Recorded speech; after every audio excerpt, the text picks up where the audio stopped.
Shalom and welcome to another in our series of podcasts from Temple Beth Am, a dynamic center for conservative Judaism in Los Angeles. This is a recording of a Shabbat teaching by Rabbi Adam Kligfeld.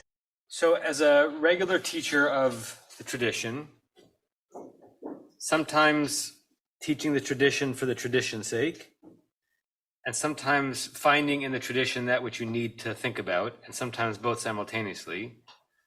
Every once in a while, I have a week like this where I think when I'm starting to study the Parsha in order to teach it, I'm just going to take it where it's going to organically go.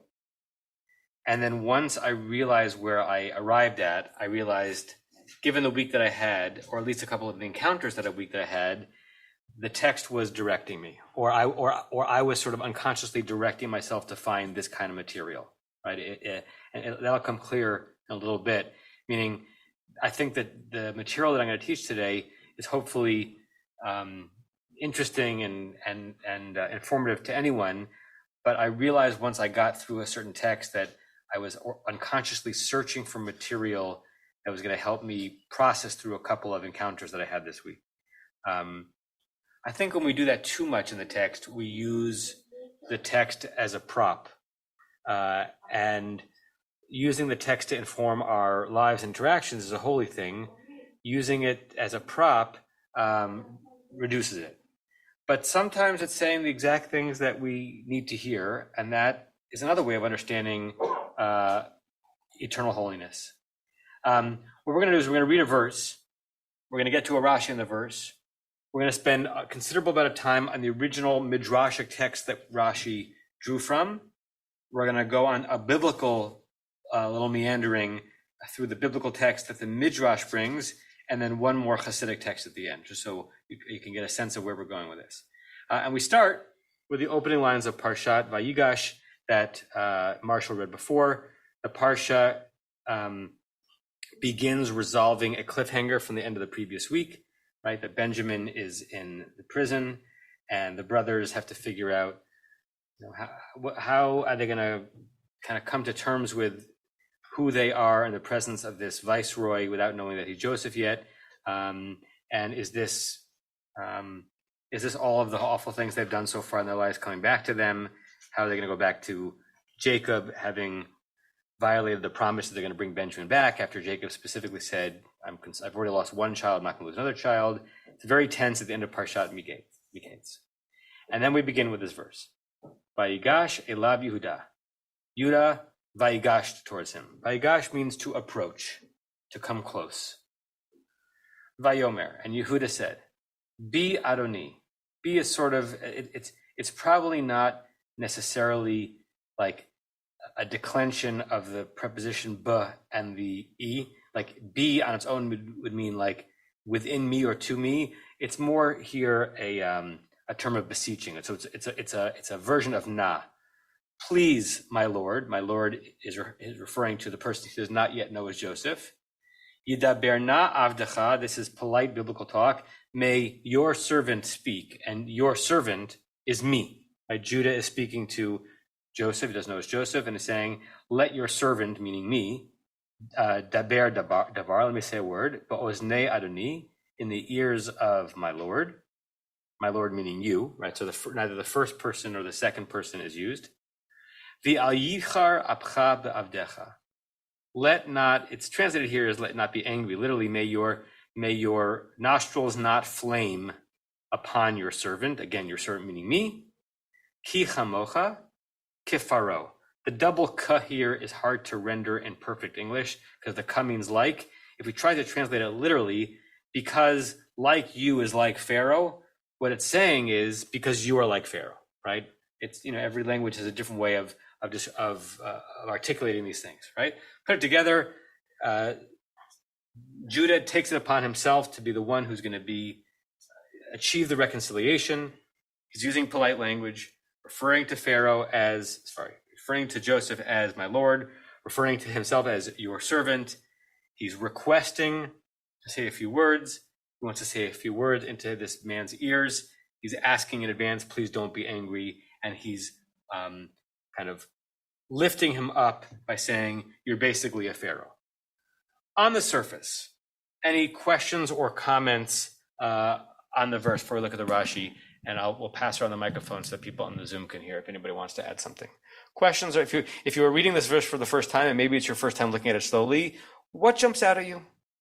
Phrases or content or ideas?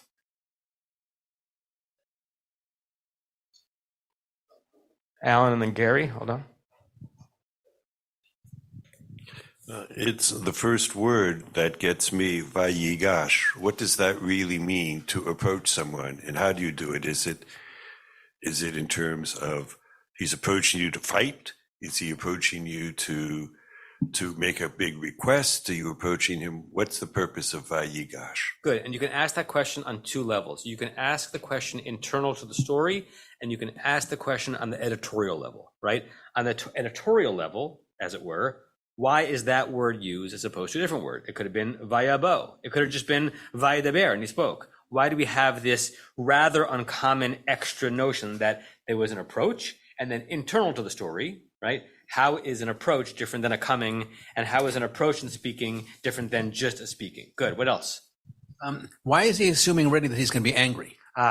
Good. But sometimes when you appease someone in advance by saying, please don't be angry with me, it's a successful tactic because you might soften the ears of the person you're talking to. Sometimes you might put the person on guard, right? The person may not have assumed that anything you were going to say was going to anger them. And if I say to you, don't be angry at me, you know you're about to hear something that is liable to anger you, right? So again, you can ask that on two levels. Why does the editor add that in? Why does the Holy One or the editor add it in? And what does it mean inside the narrative of the story that Judah is either nervous that he is going to anger him, that's why he says not to, or feels that it will be effective to soften the blow of what he's going to say by saying, I'm coming as a friend, right? But anything else in the verse itself? Okay. Yes, Marshall. One sec, Marshall. Marshall, hold on. I just noticed that the word Avdecha is mentioned twice, and Adoni are mentioned twice. Good. So if you're just looking at the verse and seeing how words pop up, your servant and my Lord are both present twice in the verse. Good. Let's look at Rashi. Rashi picks on some of the stuff that you were discussing. So Rashi's first comment on the verses, Vayigash elav ... daber ba'oznei Adoni. So he picks up, and those of you in my Rashi class know this, the words in bold at the beginning of a Rashi, which are the words in the verse upon which Rashi is commenting, are called the diburei hamatchil, the opening words, but those words are not necessarily words that Rashi bolded, by which I mean we are surmising after the fact, based on his comment, that these are the words in the verse he was commenting on. But we don't have in the original Rashi him saying, I'm now commenting on these words. It's just a running commentary. So at some point, an editor of a manuscript said, based on what we're about to say, it must mean that it's this part of the verse he's commenting on. He's commenting on both the notion of the approach and this interesting phrase, let me say a word, a davar ba'oznei Adoni, into the ears of my servant. Rashi says 3 words. And he's saying 3 words in Judah's voice, meaning sometimes Rashi kind of is speaking with his voice. Sometimes his comment is entering into the story, almost like a bibliodrama, that I would do. And he's speaking inside the character of the character. That it's this way this time. Rashi says it's as if Yehuda was saying, Yikansu dvarai be'oznecha. May my words, dvarai, yikansu, enter into, penetrate, be'oznecha, your ears. What's the force of that? Right? What has Rashi added that was not there before? Another way of thinking about this, what notion about the words is Rashi trying to disabuse us of? He's saying, it doesn't mean this, it means this. What is he saying when he says that it means, may my words penetrate? What are you asking someone when you're asking that my words penetrate? Mark, take the mic. Yeah. Otherwise, the original could have said, he just said, instead of, I want to put words into your ear. So maybe he's focusing on what the nature of hearing is as opposed to seeing. Good. Anyway. Good. So he's definitely responding to the fact that the phraseology is interesting, that let a word be said in your ears. If someone says to you, Mark or anyone, before they begin saying something momentous to you, I pray let my words really enter into your ears, what are they asking you to do? To really listen very carefully. What I'm saying is important. Either listen carefully because what I'm saying is important, or listen carefully because I'm concerned that you're not going to like, or you're not interested, right?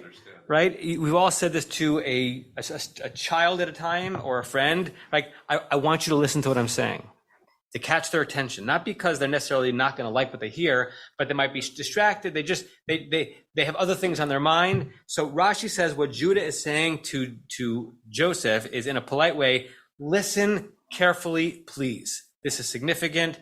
I know that you have many cases that come before you. Right? I want my word. You're going to want to hear this. It's a version of you're going to want to hear this, right? It's a plea for attention. And then Rashi, in some ways, balances that with how he understands v'al yichar apecha, may not your nostril flare.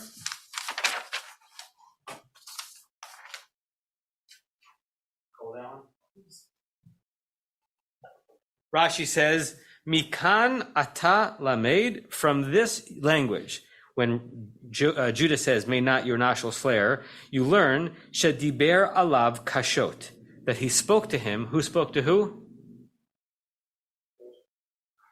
Judah spoke to Joseph, kashot, harshly, right?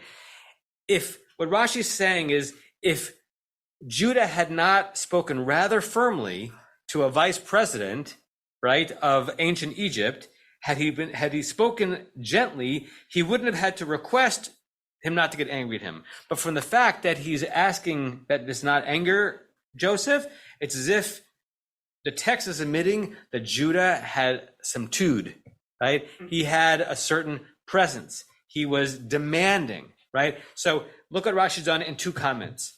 Comment number one, appease. Comment number two, a recognition that he's speaking forcefully, right? Think of any complicated diplomacy, whether it's geopolitical or familial or spousal or between a parent and a child, and think of how significant balancing both of those are. Please listen to me. It's so important that what I say get into your ears. And I'm going to speak very straight, because I need to get this off my chest. Please don't be angry at me, but I understand why you would be, which is why I'm requesting that you not be. Right? So Rashi is flooding an enormous amount of what we would consider like psychological insight in how to have a hard conversation into this opening line, which we recognize, we read the verse, is different than it could have been written. It could have been written simpler. From the fact that it wasn't written simpler, Rashi says there's a lot going on here. Now, there's a lot going on here. There's also a lot more going on in at least one of the midrashim from which Rashi calls. Rashi knew the midrash by heart, friends, right? And when I say by heart, I really kind of mean by heart. He didn't have Google, right? He knew by recall, any reference in the entire Talmud where this story appears, he knew it. And any reference in the midrash, he knew it. And what he does on each verse of the Torah is basically cull through all of that and deliver the material that he thinks is most interesting. But thanks to modern academic texts, we can annotate where Rashi gets his material from. And it's pretty clear, as you're about to see, that Rashi was basing this a little bit selectively on this midrash from Breshit Rabbah. What is Breshit Rabbah? Breshit Rabbah is the classic Agadic, meaning narrative midrash on the Torah. It's not halachic material. It's filling in the space in between the letters for what really was happening in the story. Okay, so this is Breshit Rabbah, chapter 93, number 6. Davar acher, another thing, meaning that this is not the first midrash that the Breshit Rabbah says on this verse. Vigash elav Yehuda, Judah approached him. Rabbi Yehuda, Rabbi Nechemya, Rabbanan. This is a classic rabbinic way of saying we're about to introduce a machloket or a difference of opinion between several rabbis, and it's like it's like the Midrash is laying out what do you call the dramatis personae at the beginning of a play. These are the folks who are going to be disagreeing with each other. It's going to be Rabbi Yehuda against Rabbi Nehemiah against Rabbanan, meaning the rest of the rabbis. We don't know what they're saying yet, which is that there are the players in this machloket, this interaction. Rabbi Yehuda says, and interestingly, one of the rabbis commenting on what Yehuda, the character, says is a Rabbi Yehuda. That may be a nothing, right? Sometimes cigars are cigars, or sometimes it's interesting that it's the namesake of the character that's speaking. Rabbi Yehuda Omer, Hagasha la milchama. This is going back to what Alan said before, right? One way which you can approach someone in a tense situation is in a warlike stance. He approached him as if he was in battle. He approached him with the outcome with a hope to overpower, right? He approached him with muscles flexed. Heichma da'atamar, just like it says, again, this is a classic midrashic text, if the word in the verse that we're dealing with, that we're trying to understand is Vayigash, and we're not sure what Vayigash means here, why don't we look at another place in the Bible where that root is used, and maybe the context is more obvious there, and we can import that context into our context. So we are taken to the second book of Samuel, chapter 10, verse 13.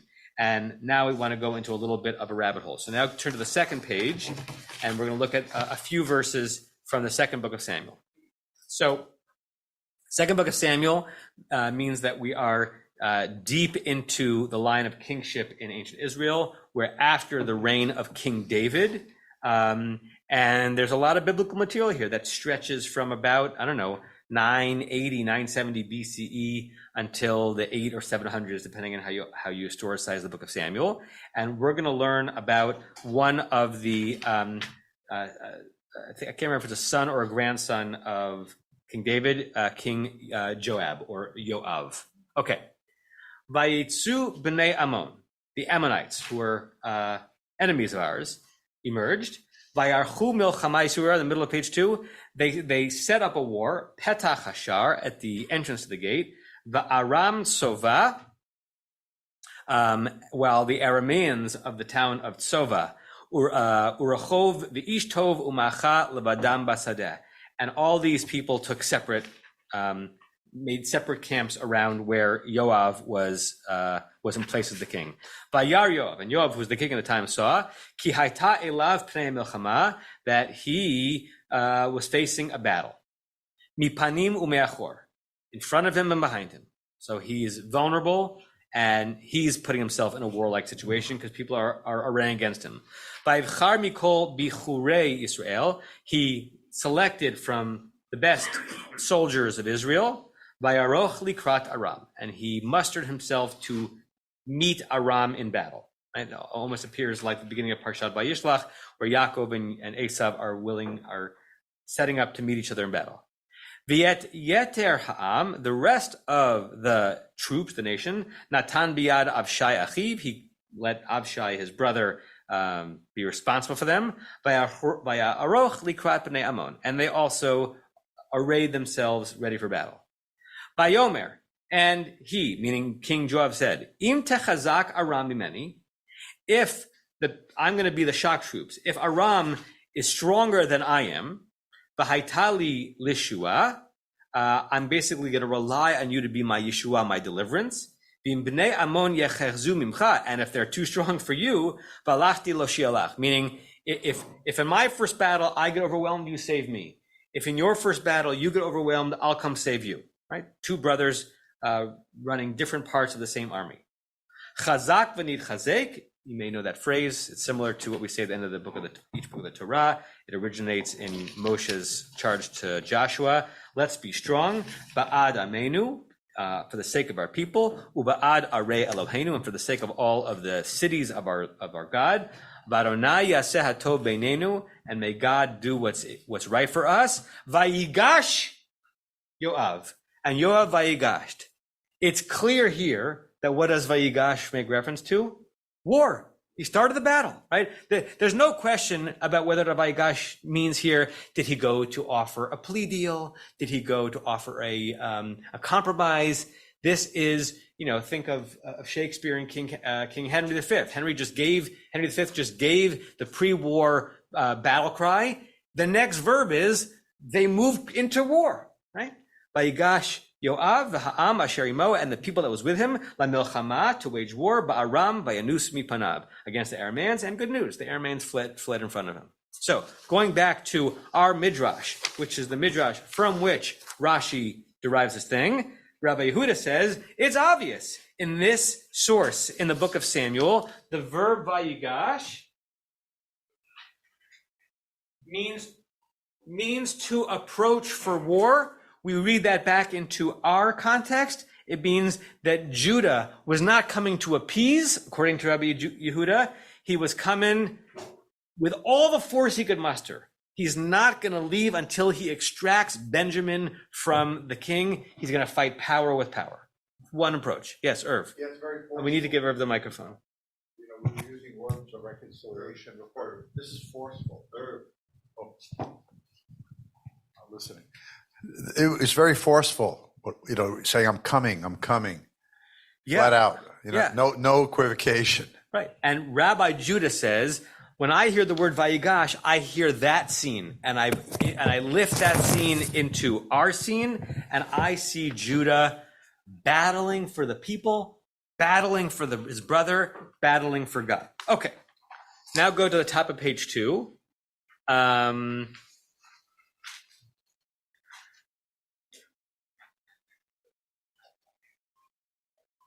Hold on. Yeah, sorry, second line of page 2. Rabbi Nechemya says that is not the only use of Vayigash in the Bible. And just like you can quote a proof text that says that Vayigash means war, I can quote a proof text that shows that Vayigash means something else. Rabbi Nechemya Omer Hagasha Lefius. He came close to appease. By the way, the word appease might actually be related to the Hebrew lefayes, to appease, right? It might be etymologically related. Hechmat Atamar. How do I know this? Look at the 14th chapter of Joshua. Let's look at the 14th chapter of Joshua. Go to page 3. Okay. Vayigshu, there's our verb, it's in plural. Vayigshu v'nei Yehuda el Yoshua. The descendants of Judah, which again is also interesting because we're talking about Judah in our scene, and the proof text that Rabbi Nechemya is bringing is from the descendants of Judah. The descendants of Judah approached Joshua. Joshua, in the book of Joshua, plays what primary role? What is Joshua's primary role in the book of Joshua? Successor, and what's he doing? He's leading a war, right? He's the commander-in-chief and successor to Moses. The Judahites approached Joshua, Ba Gilgal, at a place called Gilgal. Vayomer Elav, Caleb ben Yefuneh, and Caleb, which was Joshua's sidekick, said to him, Haknizi ata yadata. Caleb ben Yefuneh Haknizi ata yadata et hadabar asher diber Adonai al Moshe ish Elohim al adotai ve'al adotecha v'kadesh b'neiah. You remember, Joshua, what God gave as an instruction to me through Moses regarding our situation once Moses was going to die. Ben arba'im shana anochi. I was 40 years old at the time. Bishloach Moshe eved Adonai oti mikadesh barnea. When Moses kind of sent me out to spy the land, this is from Parshat Shlach Lecha, l'ragel et haaretz, to scout the land. Va'eshev oto davar. I returned back the word to him, kasher im levavi, based on what I thought was honest about what I saw. Va'achai asher aluimi, but my other fellow tribesmen who went up into the land with me, himsiv et lev ha'am, they tore out the heart of the people because they came back with a negative report.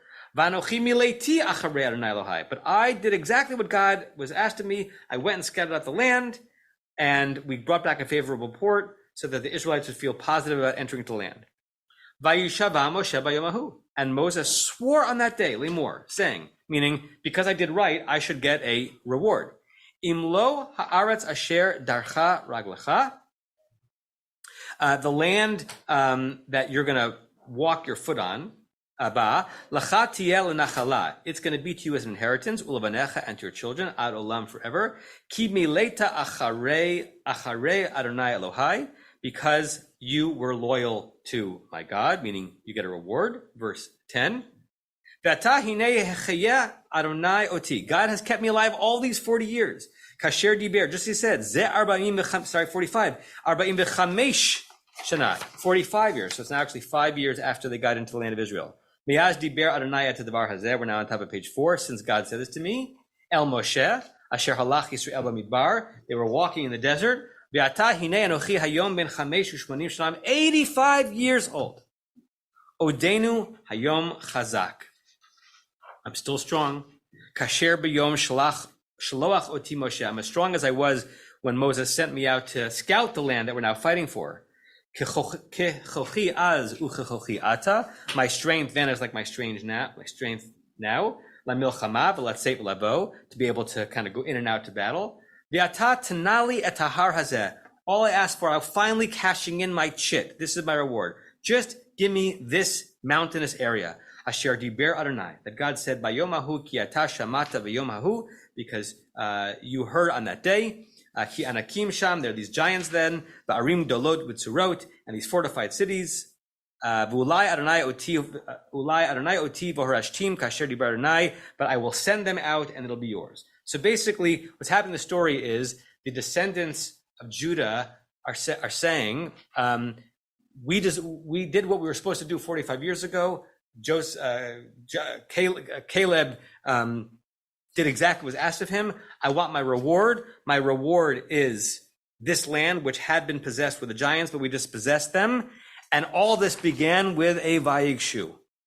This is not a Hagashah for war.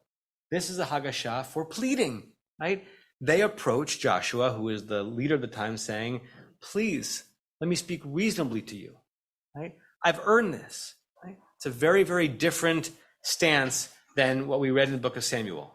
Lift that up from this context, as Rabbi Nechemi wants to do, put it into our context, and you have Judah not flexing his muscles in front of Joseph, whom he doesn't know as Joseph, but rather saying, please, I'm asking for something reasonable. Just listen to me, and you will understand that what I'm asking for has merit. Okay? Alan? If he's asking for something that's going to be reasonable, how is that viewed as something that's going to give rise to anger? In terms of the next line, that don't be angry with me? Yeah. Right. So if we read this as it's a Hagashah for war, you understand that the phrase "don't be angry with me" means don't be angry with me, even though the stance I'm taking might anger you. If you understand it to be appeasement, then you understand that next line being, even if you might be conditioned to be angry towards someone who comes in front of you with a strong presence, there's no reason to be angry. I'm not asking for anything hard. I'm speaking heart to heart here, right? There are two tones of voices with which one might say, don't be angry with me. And how you use, what tone you use might impact how the person responds, right? That's two of the three. Okay, go back now to the top of page 2. 1, 2, 3, 4, 5 lies down the Hebrew middle line. Rabbanan Amre, the rest of the sages says, he wasn't approaching for war. He wasn't approaching to appease with soft words. Hagasha l'tfilah. He was approaching for prayer. Because we have another context where, guess what? This verb is used. And the verb is used not for war, not for appeasement, but for tefillah. Let's look at the source that begins on the bottom of page 4. First book of Kings, chapter 18, one of the many stories of Eliyahu, Elijah the prophet. We know of Eliyahu because he appears in a few minutes in Havdalah, and he appears on Pesach night, and he appears at a bris, but there are tremendously interesting biblical stories about what Eliyahu did. Okay, so here we go. Vayomer Eliyahu. Elijah said, L'chol ha'am, to all the people there, Gishu Eli, there's our root, come closer to me. Vayigshu chol ha'am, and they all came. Doesn't look like they were coming for war. Doesn't look like they were coming for appeasement.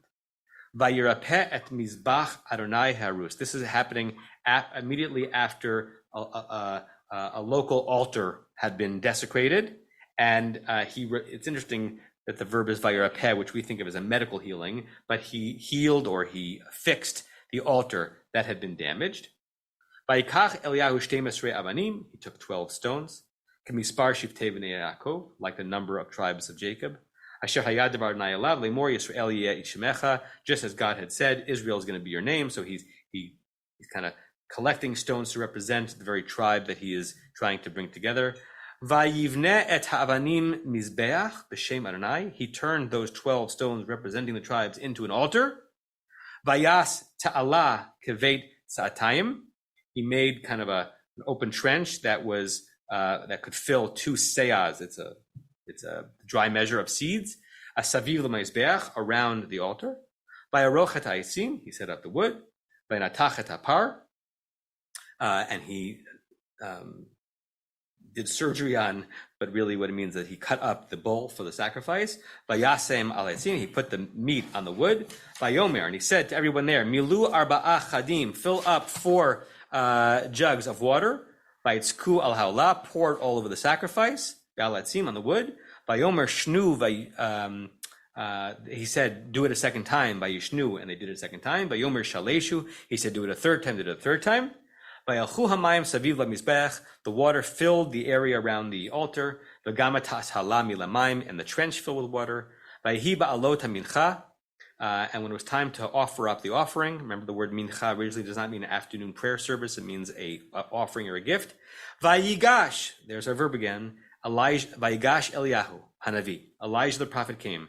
Vayomer, and he said, Adonai Elohei Abraham Yitzchak Yisrael, the God of Abraham, Isaac. It's interesting, it's not Jacob mentioned here, but Yisrael. Hayom Yivada, today it's going to be known.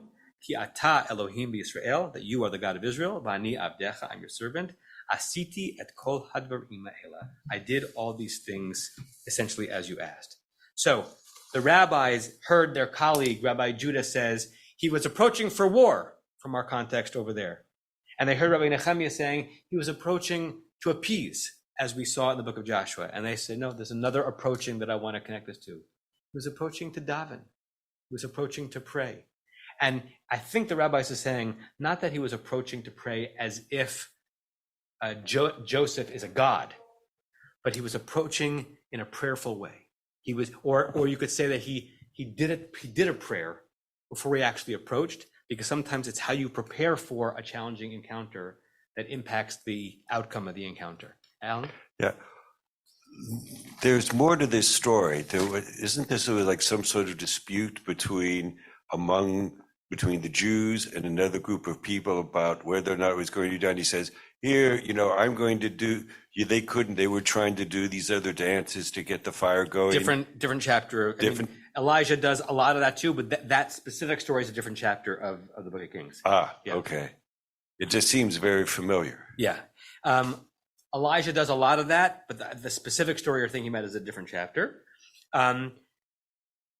Just to bring where we are, and then we're gonna close up. Rashi chose without attribution to read the verse as meaning either or both. That Judah was saying, "Let my words enter into your ears." That sounds like an appeasement, or Judah was speaking harshly to him, which is why he had to say, "Please don't get angry with me." That sounds like he was preparing for war. And in the Midrash, we had the third example of he was approaching prayerfully. With that in mind, look at the last source in the bottom of chapter, page 5.